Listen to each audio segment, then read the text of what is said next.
Chidima, maybe you are imagining things. You have been under a lot of stress. I know what I saw.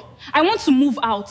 I want us to find a new apartment. Somewhere far from your mother. Somewhere she cannot reach us. Chidinma, I cannot do this anymore. My mother was right about you. Everyone was right. I have tried to defend you, but I can no longer live like this. I cannot live with a woman who brings chaos into my home. I am saying I want you to leave and go back to your mother's house, please. And I need time and space to think. The night before her wedding, Chindima stood before her grandmother's mirror, the one with the cracked glass that had witnessed 3 generations of brides, and whispered a prayer to the God of her fathers. She did not know that across the city, another woman was also whispering, but her words were not prayers. They were curses wrapped in silk, hatred hidden behind a smile that had fooled everyone for 30 years. And she did not know that she was the 3rd bride to walk into that mansion and the 3rd bride that Madame Yemisi Adeyemi had marked for destruction.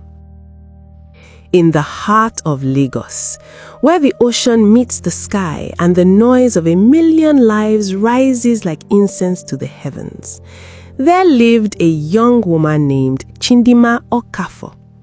She was not the kind of woman who demanded attention when she walked into a room. No, she was the kind who drew you in slowly, like the warmth of a morning sun that you do not notice until you feel it on your skin. Her beauty was not the loud, boastful kind. It was the quiet beauty of a woman who had learned to find joy in the small things.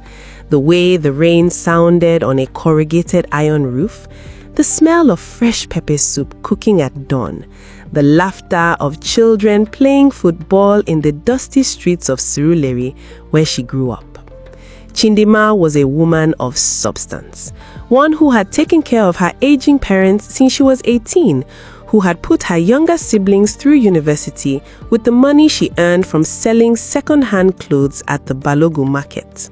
The women in her neighborhood would gather at the borehole every morning, and one would say, "Have you seen Chidima today? She walks like a queen who knows her worth, but does not need to prove it to anyone." And another would reply, "She is flawless. If only I had her confidence." But Chidima did not see herself through their eyes.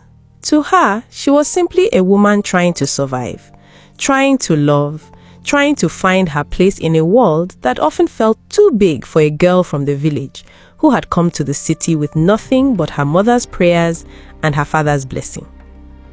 It was at the Balogun market that she first met Obina. He had come to buy fabric for his mother's birthday. A tall, handsome man with eyes that held the warmth of 1,000 stories. His voice was like palm wine on a hot afternoon, smooth, intoxicating, and leaving you wanting more. "I am lost," he had said, laughing at himself. "I have walked through this market 3 times and I still cannot find the shop my mother told me about. Please, can you help me?" Chidima had smiled. That smile that made people feel seen, feel heard, feel important, and said, "In this market, everyone is lost until they find the right person to guide them. Come, I will take you." That was how it began. Not with thunder and lightning, not with dramatic declarations, but with a simple act of kindness that would grow into something far greater than either of them could have imagined. They spent the afternoon walking through the maze of the market, talking about everything and nothing. The price of Ankara fabric, the best places to get suya in Lagos, the dreams they had for their lives. By the time they found the shop, it was closing, but neither of them cared. They had found something more valuable than any fabric.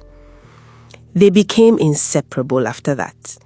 Obina would wait for her at the market every day after work, and they would walk to the bus stop together, stopping for roasted corn and coconut along the way. He would tell her about his work as an architect, about the buildings he dreamed of designing, about the legacy he wanted to leave behind. And she would listen, truly listen, and ask questions that made him feel like the most important person in the world.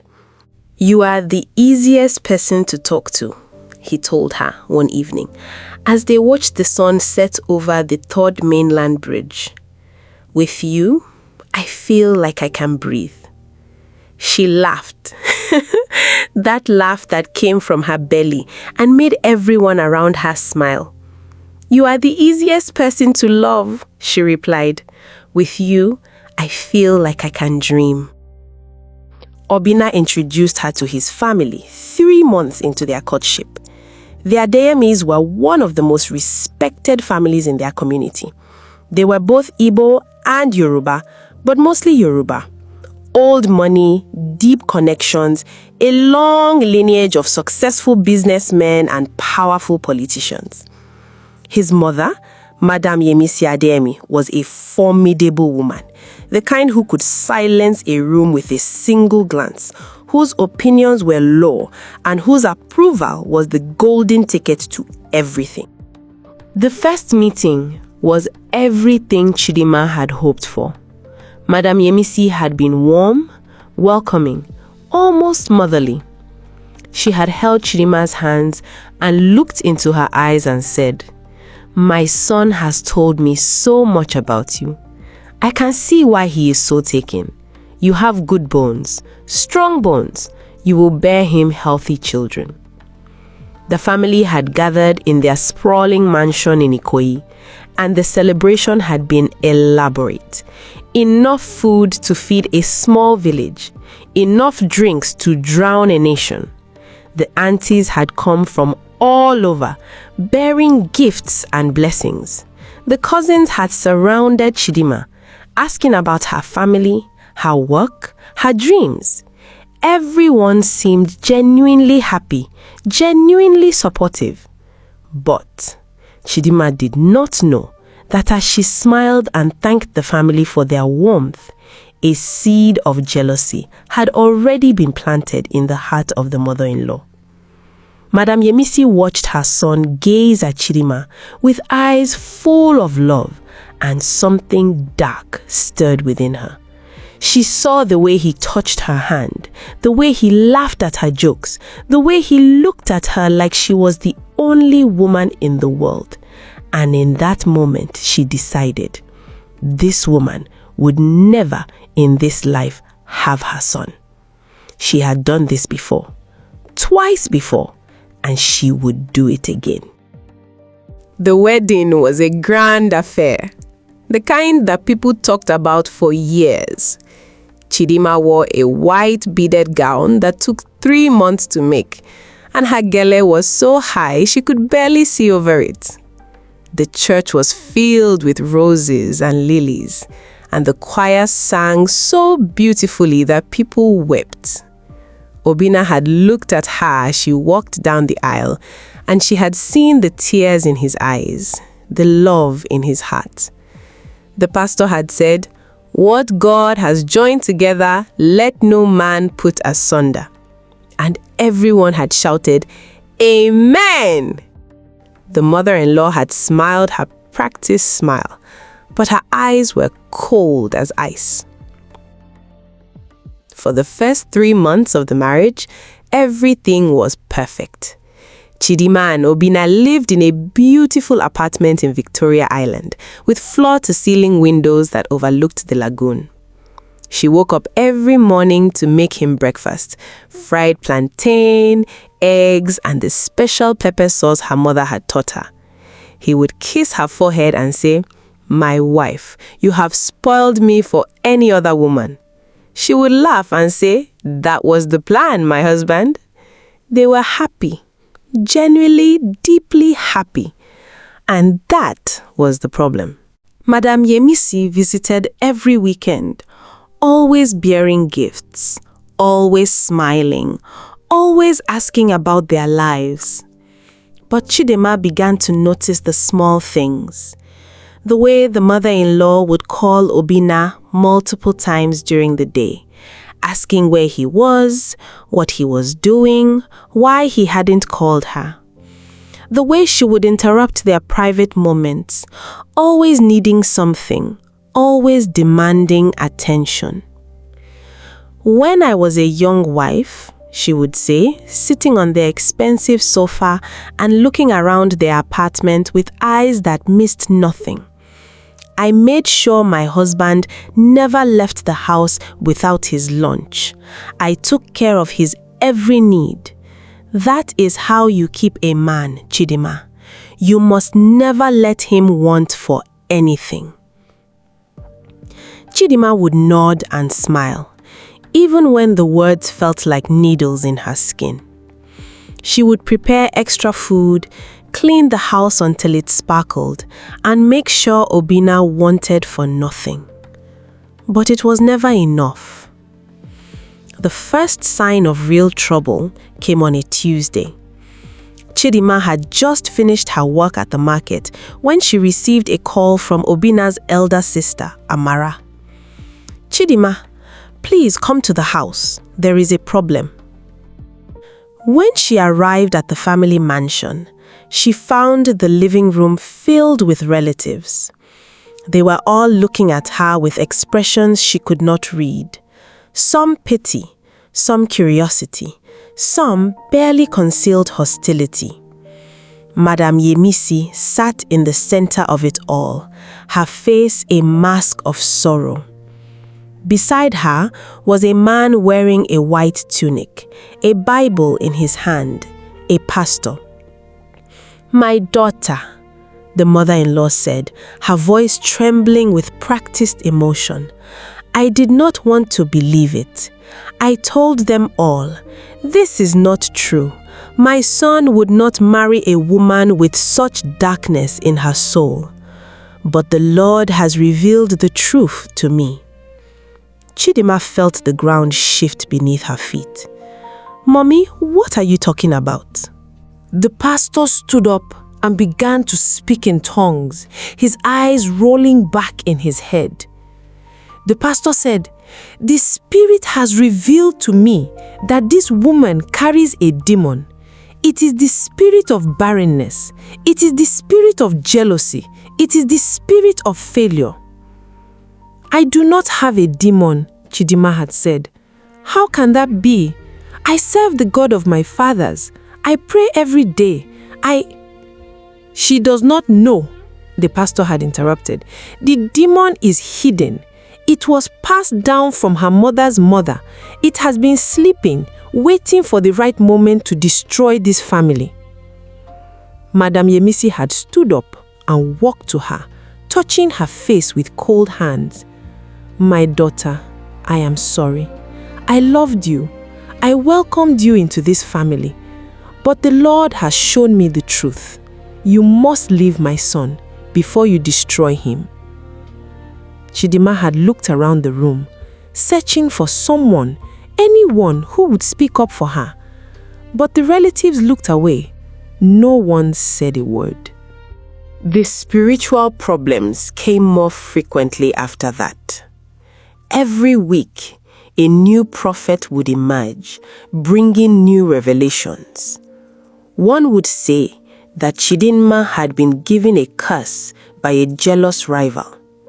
Another would say that she had made a pact with a river spirit before her marriage. A third would claim that she was committing adultery in the spiritual realm, sleeping with demons while her husband slept beside her. Chidinma went from church to church seeking deliverance. She prayed until her knees were raw. She fasted for days, drinking only water. She gave offerings to priests, paid for prayer vigils, did everything she was told to do. But nothing changed.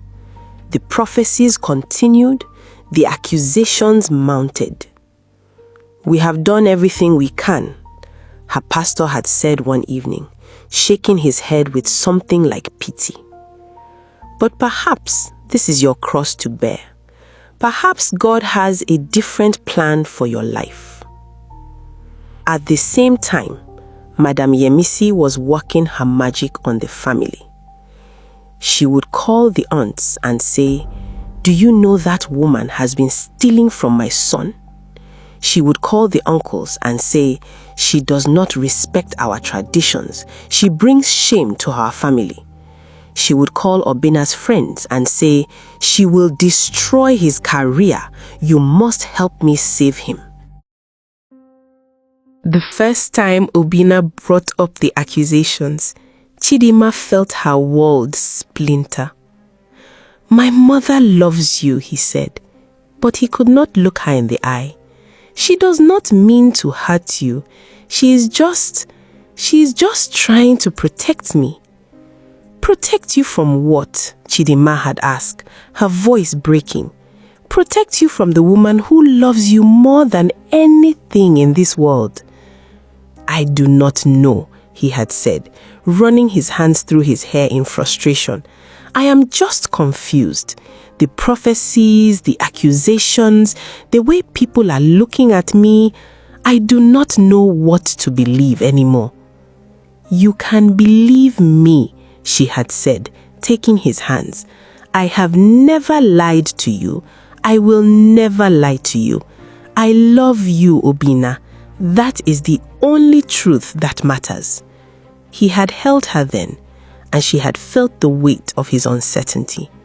The seeds of doubt had been planted, and they were growing in the soil of his mind. The weeks that followed were a gauntlet of humiliation. Relatives began to treat Chidima with suspicion, even hostility. Aunties who had once embraced her now looked through her as if she did not exist. Cousins who had once giggled with her now spoke in hushed tones when she walked into a room. One afternoon, Obina had called her and said, "My mother has found someone who can help us, a native doctor. He is very powerful, very respected. He says he can cleanse you of the demon." Chidima had wanted to scream, "I do not have a demon!" But she held her tongue. She had gone to the native doctor, sitting in his dark, smoky room while he threw bones and chanted incantations. He had told her that her destiny was blocked, that she needed to perform a purification ritual that would cost 500,000 naira. When she told Obina, he agreed. "If this will make everything right, then do it. My mother is right. We need help." Chidima had paid the money. All the savings she had from years of selling at the market. The ritual had been performed in the middle of the night, with her wrapped in white cloth and surrounded by candles that flickered like dying spirits. The native doctor had poured libations, sacrificed a goat, and performed ceremonies that left her feeling empty and used. When it was over, the native doctor had announced, "The demon has been cast out. She is now pure. She can now be a proper wife." For a moment, Chidima had felt hope. Perhaps this was the beginning of a new chapter. Perhaps now the family would accept her. Perhaps now the prophecies would stop. But the very next morning, a new prophecy emerged. A pastor called Isaiah from a church in the mainland had a vision that very morning. He said, "The demon is not gone. It has only hidden itself deeper. It is now preparing to take the husband's life." This cycle of abuse continued, relentless and cruel. And in the shadows, watching everything, Madam Yemisi smiled. Chidima began to notice things. Unusual, frightening things that she could not explain. Strange objects started appearing in her home. Small bundles of feathers and bones hidden under her bed. A glass jar filled with dark liquid and fingernails on the balcony. A pouch of what looked like animal hair tucked into her handbag. The first time she found something, she had confronted Obina. "Obina, Someone is placing objects in our home. Someone is trying to harm me. He had looked at her with tired eyes. The eyes of a man who had been worn down by too many accusations, too many prophecies, too much drama. Chidima, maybe you are imagining things. You have been under a lot of stress. I know what I saw. I want to move out. I want us to find a new apartment. Somewhere far from your mother. Somewhere she cannot reach us. We cannot move, he had said. My mother gave us this apartment. It would be an insult to leave. She had begged, pleaded, cried, but he would not budge. His loyalty was divided, but it was clear where the bulk of it lay. One night, she woke up to find her body covered in strange marks, scratches that looked like symbols, markings she had never seen before. She screamed, and Obinna woke up and saw them.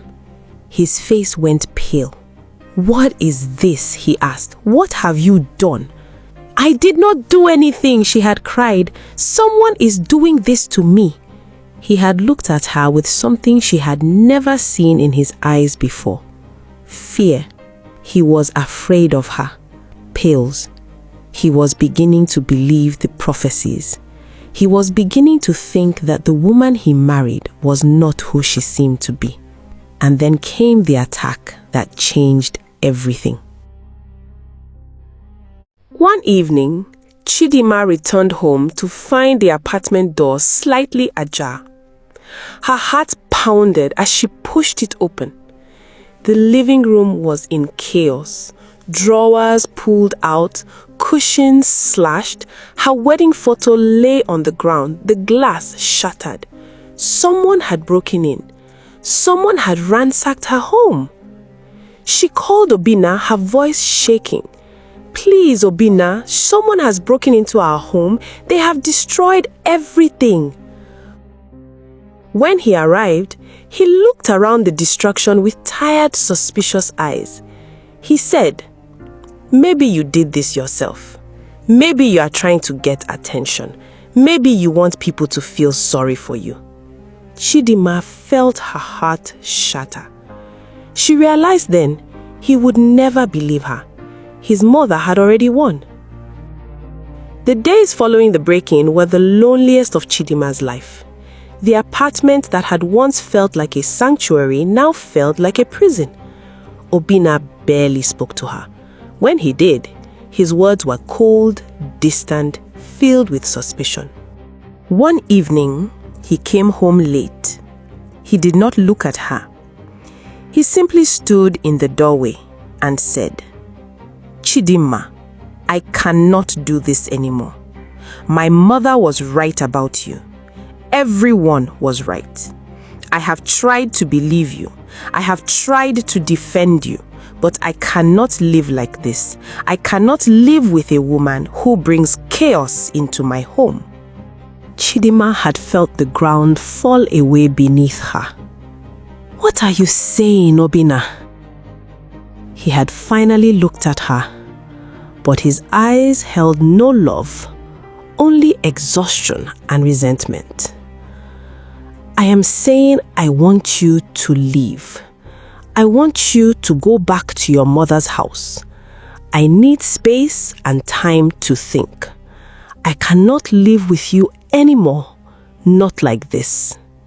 Chidima had begged, pleaded, cried.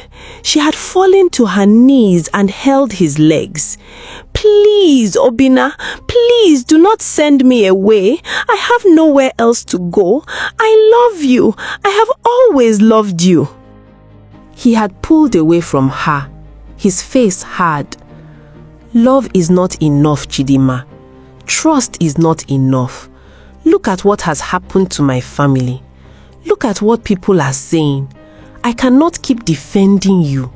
I cannot keep fighting for a marriage that everyone says is cursed. Please, just go." There was nothing left to say, nothing left to do. Chidima had packed her small bag, the same bag she had brought when she first moved in. She had walked out of the apartment with nothing but the clothes on her back and the ring on her finger. When the door closed behind her, she heard the lock turn. The sound echoed in her chest like a gunshot. She walked through the streets of Victoria Island, her tears mixing with the rain that had begun to fall. She had no money, no plan, and no hope. Chidima returned home to the waiting arms of her mother and cried her heart out in the rain in her mother's arm while her mother comforted her. Chidima did not die. She did not fade away. She rebuilt herself, brick by broken brick. She returned to the market, and those women there, those same women who had once whispered about her, embraced her with open arms because they already heard about everything that happened to her in her marriage. One said, warm, affectionate, "Chidima, you are home. We have missed you." Another said, supportive, "The storm may have broken you, but you will grow back stronger, like the Iroko tree after the hurricane." She worked hard, rising before the sun, returning after it had. She saved her money, turning her small stall into a thriving business. She made connections, found mentors, and slowly but surely, she became the woman she had always been meant to be. A successful businesswoman who needed no man to validate her worth. But she never forgot, and she never stopped loving the man who had abandoned her. Across the city, the Adeyemi family was celebrating. They had been named one of the most powerful families in Lagos. They had just broken ground on a new luxury development that would make them even richer. And in her mansion in Ikoyi, Madam Yemisi Adeyemi surveyed her kingdom and felt satisfied. She had won. The girl was gone. Her son was under her control again. The legacy was secure.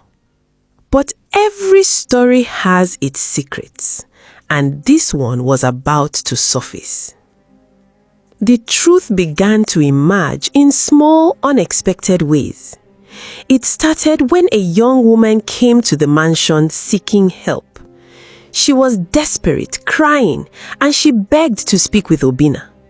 When the security guards tried to turn her away, she screamed, "Tell him it is Neka.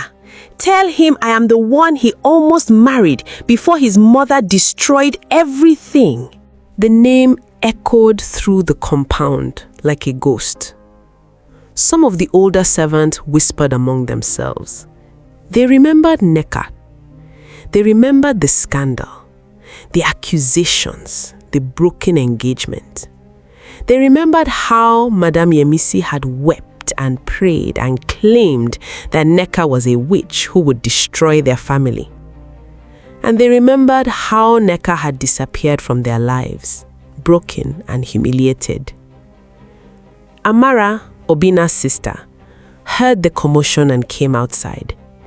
She saw the woman, Neka, standing there with tears streaming down her face. And she saw something else. She saw an opportunity to uncover the truth she had a feeling her mother was always hiding. And if possible, save her brother's marriage. "Please, come inside," Amara said. "Tell me everything." What Neka, the former do-be daughter-in-law of the Adeyemi family, told Amara that afternoon sent shockwaves through her body. She spoke of prophecies that had been manufactured, of lies that had been told, of spiritual attacks that had been staged. She spoke of how Madame Yemisi had called her names, accused her of adultery, threatened her with dark rituals. She told me that if I did not leave her son, she would destroy me, Neka had said, her voice trembling. She showed me photographs of my family, She said she knew where my mother lived, where my father worked. She said she would destroy everyone I loved. Amara sat in stunned silence as Nneka continued her story. I tried, Nneka had said, her voice breaking. I tried to fight her, but she was too powerful. She controlled everything. She came to me one night and said, I am willing to pay anything to see you destroyed. I told her I did not understand. And she laughed. She laughed and said, you do not know who I am, do you? I am the only woman my son will ever need. I am the one who will always be there for him. You are just a passing phase. You are nothing. Nneka had left terrified. She had tried to tell Obinna the truth, but he refused to listen. His mother had already poisoned his mind. He believed that Nneka was the one who was trying to destroy him. And when Nneka disappeared from his life, he did not even look for her. I tried, Nneka had said, her voice breaking. I tried to fight her, but she was too powerful. She controlled everything. She controlled everyone. I knew I could not win. That night, Amara could not sleep. She sat in the family kitchen, a cup of tea growing cold in her hand, when the old cook, Mama Beatrice, shuffled in. Mama Beatrice had been with the Adeyemi family for 30 years. She had seen everything. She knew everything.